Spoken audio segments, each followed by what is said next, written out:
চলতি বছর দেশের বাজারে টানা ৬ বার ১১,৫২৪ টাকা বাড়ানো হয়েছে স্বর্ণের দাম।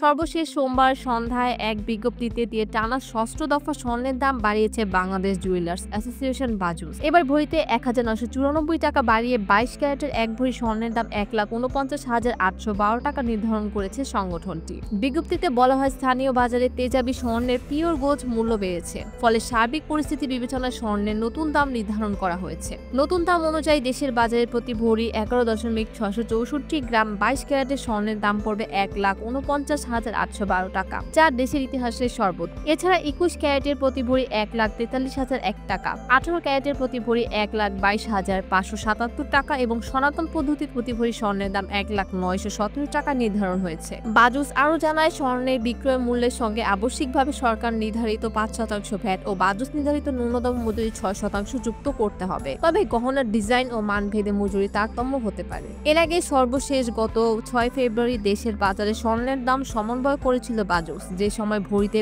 ২,৯২৮ টাকা বাড়ায়। স্বর্ণের দাম বাড়ানো হলেও দেশের বাজারে অপরিবর্তিত রয়েছে রূপার দাম। দেশে ২২ ক্যারেটের এক ভরি রূপা বিক্রি হচ্ছে ২,৫৭৮ টাকায়। এছাড়া ২১ ক্যারেটের প্রতি ভরি ২,৪৪৯ টাকা, ১৮ ক্যারেটের প্রতি ভরি ২,১১১ টাকা এবং সনাতন পদ্ধতির প্রতি ভরি রূপা বিক্রি হচ্ছে ১,৫৮৬ টাকায়।